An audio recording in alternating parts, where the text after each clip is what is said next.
Hello viewers, welcome back to my channel. இன்றைக்கி நம்ம love பேர்ட்ஸுக்கு பைனாப்பிளை feet பண்ண போகிறோம். அது விரும்பி சாப்பிடுதா இல்லையான்னு செக் பண்ண போகிறோம். இதுதான் என்னுடைய செல்ல குட்டி லவ் பேர்டு. இதோடைய பேர் ஜோஜோ. இன்றைக்கி நம்ம பைனாப்பிளை ஜோஜுக்கு தான் கொடுத்து டெஸ்ட் பண்ண போகிறோம். இப்போது அவள் சாப்பிட்டுட்ருக்கா. ரொம்ப விரும்பியே சாப்பிட்டுட்ருக்கா. ஸோ நம்ம வந்து பைனாப்பிள் இந்த மாதிரி ஃப்ரூட்ஸு சிலதை வந்து நம்ம லவ் பேர்ட்ஸுக்கு கொடுக்கலாம். அது ரொம்ப நல்லது. நம்மளுக்கு எப்படி எல்லா நியூட்ரிஷனும் வேணுமோ அதே மாதிரி லவ் பேர்ட்ஸுக்கும் எல்லா நியூட்ரிஷன் நம்ம கொடுக்கணும். பட் எல்லா ஃப்ரூட்டுமே லவ் பேர்ட்ஸ் விரும்பி சாப்பிடாது. சிலதை மட்டும்தான் சாப்பிடும்.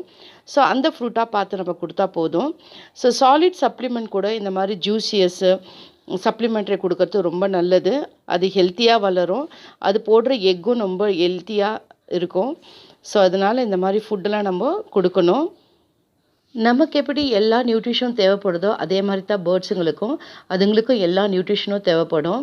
சில பேர் வெறும் தெனை மட்டும் கொடுத்துட்டு இல்லை ஒரே விதமான ஃபுட்டை மட்டும் கொடுத்துட்டு என்னுடைய லவ் பேர்ட் ரொம்ப ஆக்டிவாகவே இல்லை எக்கு லே பண்ணாலும் அதுலேருந்து ஹேட்ச் பண்ணி வரமாட்டேன்து, அப்படி இல்லைன்னா ஹேட்ச் பண்ணி வர குட்டிங் கூட ரொம்ப ஆக்டிவாகவே இருக்க மாட்டேங்குதுன்ற கம்ப்ளைண்ட்லாம் பண்ணுறாங்க. அதுக்கு காரணம் நியூட்ரிஷன் லேக்கிங் தான். ஹியூமன் மாதிரி தான் பேர்ட்ஸுக்கும் எல்லா நியூட்ரிஷனும் வேணும். அதனால ஆல்மோஸ்ட் அது என்னெல்லாம் சாப்பிடுமோ விரும்பி அதை தெரிஞ்சு நீங்கள் வந்துட்டு அந்த சப்ளிமெண்ட்டை கொடுக்கணும்.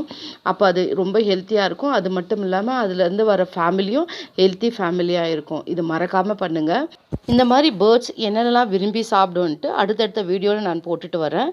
அதை நீங்கள் பார்க்கணுன்னா மறக்காமல் சப்ஸ்கிரைப் பண்ணி பெல் பட்டனை ப்ரெஸ் பண்ணிக்கங்க. அப்போ நான் போடுற வீடியோலாம் உங்களுக்கு நோட்டிஃபிகேஷனில் வரும்.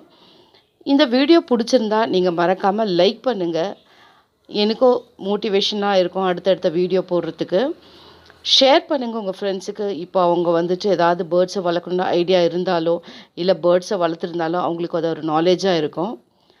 சப்ஸ்கிரைப் பண்ணிக்கங்க. அப்போ தான் என்னுடைய வீடியோலாம் நீங்கள் பார்க்க முடியும்.